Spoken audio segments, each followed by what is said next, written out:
I'll tell you right now, don't put it past Jeff Gordon to not be showing Jimmy Johnson everything he's got right now. They still have to make one more pit stop. He doesn't want Jimmy Johnson to think he needs to work on his race car. Oh, they wouldn't do that, would they, DJ? Yeah, it's been done to me before. I'm speaking from experience.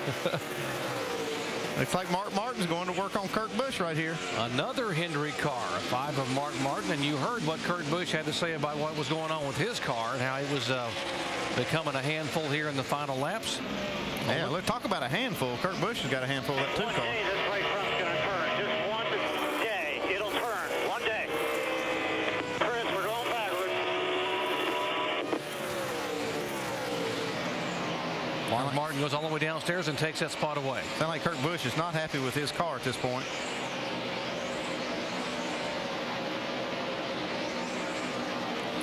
In front of the 5 car will be the 17 car of Matt Kenseth, and we talk about teams that have struggled this year. Kenseth would be at or near the top of the list after winning the first 2 races of the year. That 17 car finished dead last at Las Vegas, 43rd, and things started to go downhill. Then they missed the chase for the first time in his career. Jamie. It's been a tough couple of months for this team, no doubt. Drew Blickensterfer, his crew chief, told me this morning, though, because they're not in the chase, they can gamble a little bit. They're on a completely different setup than the other Roush Fenway drivers, and he said, this is the best car we have had in 3 months. This car just continues to get better with the cloud cover now. It made an air pressure adjustment. It's turning a little bit better, Don. Certainly the best performance this team has had in quite a while. Of course, a year ago in this race, it was a 1-2-3 sweep for Roush Fenway, with Biffle winning it, and Kenseth finishing second, and Edwards finishing third. Yeah, here's still that battle between Ryan Newman and Casey Kane and Greg Biffle, and been watching this quite a bit. And Biffle runs right up to Casey Kane, can even get to the inside as we saw a while ago. And every time he does, it looks like maybe he gets loose out of the corner, and then he'll drop back 4 or 5 car lengths. But he's done this about 3 times, just can't seem to make that pass and keep that speed up.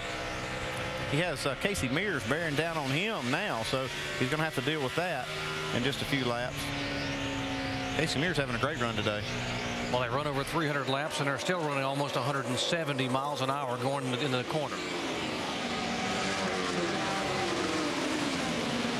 It's a racetrack that the lap times just don't fall off that much. You just have to hustle the car the entire time, and that's why Greg Biffle's been so good here over the years, because he's able to do that. That's the way he drives, lap after lap, and it really suits his driving style. But he can't hustle this thing by the 9 of Casey King right now. Jimmy Johnson, our leader, will coming down behind the 82 car of Scott Speed. We'll give you some speeds at the line here as they come by. Yeah, let's see if anybody's faster than Jimmy Johnson here. Well, Jeff Gordon is. And Montoya the fastest there. I think every time we catch Jimmy Johnson to do this, though, we catch him behind a lap car. So that's the only thing slowing him down. Hey, check out Casey Mears there in 12th spot, second fastest lap. Told you he was coming. You're right. Car looks really good for Casey Mears today. Could see a replay of what happened to final laps in New Hampshire. That 42 car is no slouch at Juan Pablo Montoya. There's the 07 you mentioned, Casey Mears. He's tracking down Greg Biffle. This is the same car, by the way, they ran at Michigan when they had their best finish of the year, 6, just about a month or so ago. And I'd keep running that baby. Getting the job done today. Yeah. Here comes Biffle trying to close in on Casey Kane again. It might be when he gets there and that he loses that air that he's needing to the front of his car to make it work like he really wants to. Again, we have speeds over 170 miles an hour, so it can't really affect it a lot. On your left side of your screen here is Mark Martin trying to take over the 4th spot from Matt Kenseth. I'm pretty sure Matt's going to let him go. Yeah, these two drivers work very well together, and I'm sure if Matt was faster than Mark would pull right over and let him go. No reason to hold each other up at this point. And when a guy runs you down from about 1/4 of a straightaway behind, you know he's faster. So let's either not slow him down here or see what he's doing that maybe can help you. Sometimes you can learn from another guy. Now, if it gets down to the last 20, 25 laps, you're not going to do that. You're going to race him hard for it. With that pass, we'll take a look at Jimmy Johnson and Mark Martin are now deadlocked atop the point standings there. Montoya 50 points back in 3rd position. So the top 4 cars are all Chevrolets, and 3 of those top 4 are Hendrick Chevrolets. Juan Pablo Montoya, the Earnhardt Ganassi car, in 3rd position.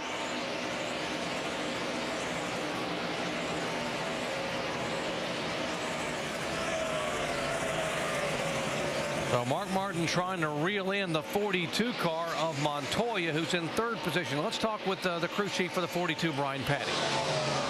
Well, Brian, it looks like it takes your car about 25 laps to come in. I know you guys have been talking about consistent runs. Are you going to be happy with 3rd? Or are you guys going for the win here today? We stopped going for 3rd 3 races ago. We're going to go for the win here. The car's really good here. It's not one of our better racetracks, but JPM's doing an excellent job today. All right, you heard them, guys. They're going to go for the win. And this team has come so far. If we just joined our coverage, we'll tell you that in 5 previous starts here, Juan Pablo Montoya has never even finished on the lead lap at Dover, Delaware. They brought a brand new car here. He was a part of the tire test up here, and they have dialed this new car in, and it has been fast all day long. I love Brian Patty's response right there. We quit going for 3rd 2 races ago. When this chase started, we're going for wins, and that's the only thing that they're going to be satisfied with. And man, I'm telling you, I'm just so impressed with how fast they've been. Well, it's obvious to everybody watching that they turned Juan Pablo Montoya loose last week at New Hampshire. And we talked to Juan Pablo Montoya about pressures here in this sport. We're probably the team with the least pressure on. I think people don't really expect us to do too much. I think, you know what I mean? And I think that it really can play into our hands. But at the same time, I think we just keep building better cars. You know, we keep finding things to make the cars faster, and as long as we keep doing that, we're gonna keep raising our game, and it's gonna get to a point that the car to beat is gonna be us. Brand new car they brought here, and you talk about new cars and the chemistry they have. We showed you in NASCAR Countdown the great relationship that he and the crew chief you just heard from a moment ago, Brian Patty, had. And when you got all that going, only way to go is forward, because this team is getting better and better week after week. A lot less pressure when you have as much talent as he has, too, so it kind of helps things.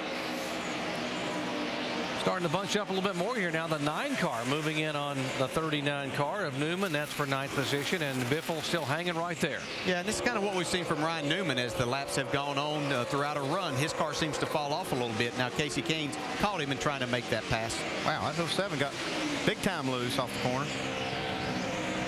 See, Kasey's trying to make the high side work and go around Ryan Newman on the top side. Not able to make it right here. I believe if he keeps working that, though, Ryan's not going to put up too much of a fight.